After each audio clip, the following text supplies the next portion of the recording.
Hey everyone, I'm Rob and welcome to the test drive. Today, I'm driving the 2018 Hyundai Tucson, and today I'm gonna tell you everything that you need to know about this small crossover SUV. Let's go.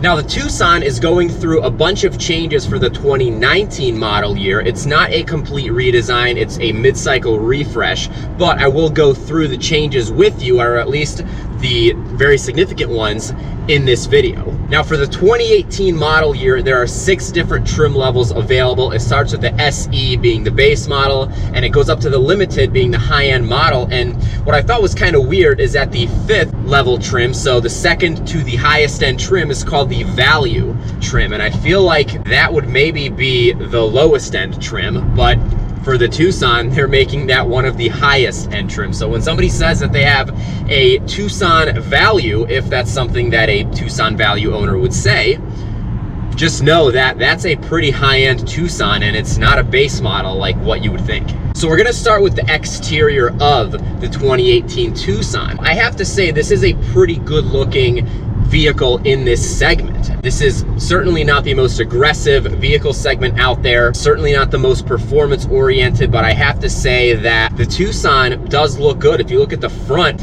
it's a pretty beefy looking, maybe more aggressive front than what you typically expect in this space. I like the look of the headlights, and it does look pretty aggressive considering how small this SUV is.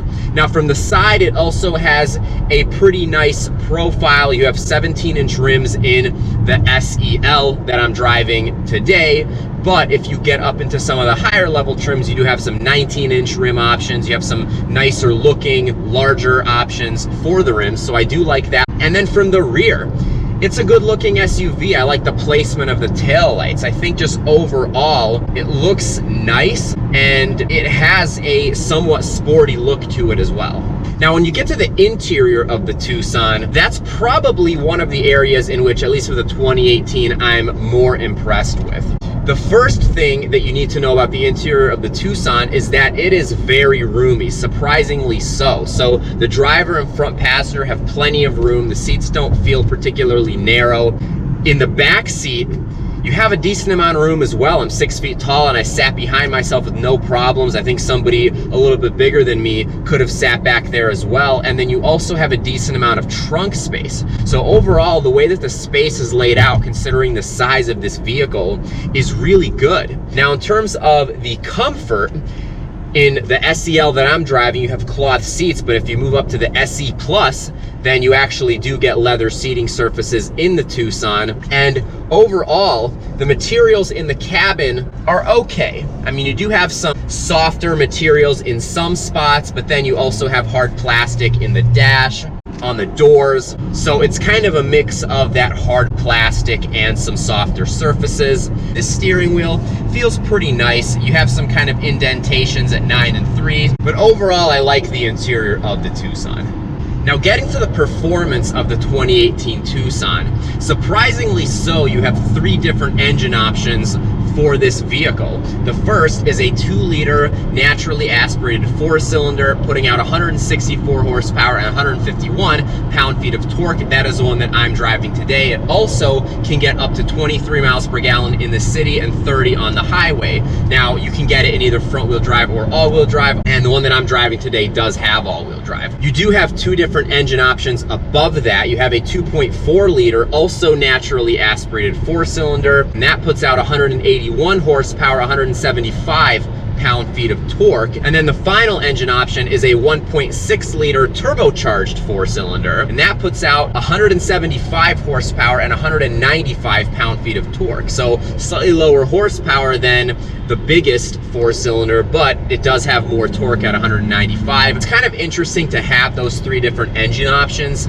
Not really sure why. I think they could have done with even just 1 engine option, or maybe 2, a naturally aspirated and then a turbocharged. But the turbocharged 4-cylinder doesn't put out very much power. Now it is very small, it's only 1.6 liters, but if you look at the Ford Escape, for example, I mean, you have some significantly more powerful turbocharged 4-cylinders, especially in the 2-liter EcoBoost that puts out 245 horsepower and 275 pound-feet of torque. I mean, this thing doesn't come anywhere near that, even in its most powerful engine.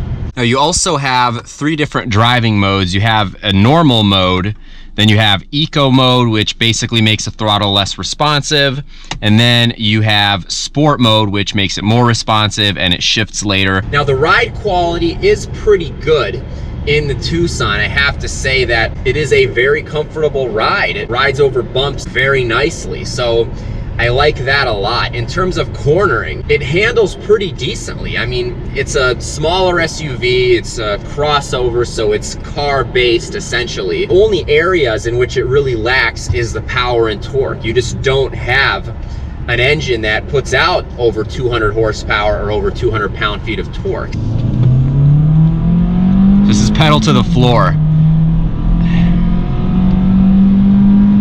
So when you're trying to go up steep hills, or if you're trying to pass somebody in the left lane at a higher rate of speed, it's going to take a little bit longer. It's just a little bit more sluggish than some of the other competitors in this space, but it's still a nice vehicle to drive. Now, getting to the technology in the 2018 Hyundai Tucson, there are a bunch of different technology options. Now, in the base SE trim, you get a very small little touch screen that doesn't give you a ton of functionality. But then in the SEL that I'm driving, you get a 7-inch touchscreen that also has Apple CarPlay and Android Auto. And that is really nice because that can serve as your navigation system and oftentimes is a lot better than a factory navigation system anyway. You also have a nice little screen in between the tachometer and the speedometer. It does give you a digital speedometer as well as a bunch of other functionality. And then you also have heated seats standard in this trim as well, which is really nice. Not something that you typically see or expect with cloth seats, so it is nice that it has that standard in this trim level. I also have to say something about the horn because it is the wimpiest horn I have ever heard. You also have a nice backup camera in this 7-inch screen as well. However, in the higher end trims, you can get an 8-inch screen that also has its own navigation system, and you can get a panoramic moonroof, you can get a heated steering wheel, you can get a power lift gate. You also have an Infinity audio system, which is a much nicer system than the stock system. I think that's only available in the limited trim level, or it may actually come standard in that. And then you can also get blind spot monitoring in the higher level trims of the Tucson. So the Tucson that I'm driving at just over $26,000 retail price, I think is a pretty good buy for the money. But you do have some other vehicles in this space that are very competitive and do offer you a lot as well, especially in the performance department. For 2019, there are a bunch of enhancements that Hyundai made to the Tucson. Now, the exterior adjustments are to the front fascia and to the rear, and to a lot of people aren't going to be that noticeable unless you have a 2018 and 2019 Tucson sitting side by side. That said, the interior is significantly updated.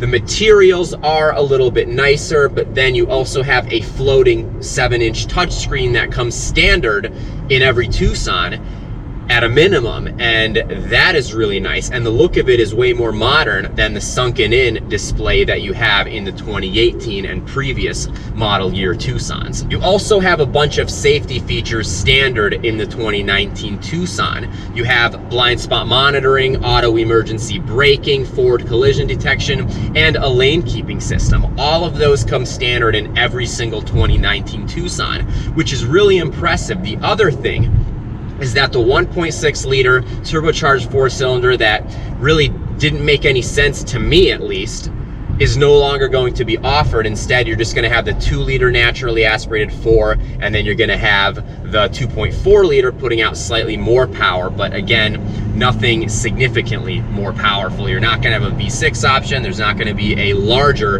turbocharged option, at least not yet. I'm hoping that Hyundai does bring something like that to the Tucson.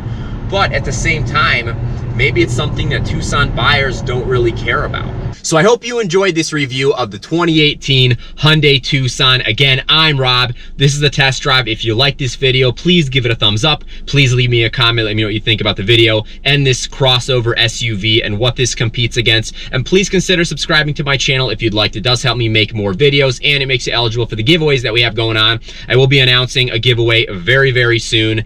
And again, thanks for watching this video. Thanks for taking this test drive with me, and I'll talk to you soon in the next video. Bye-bye.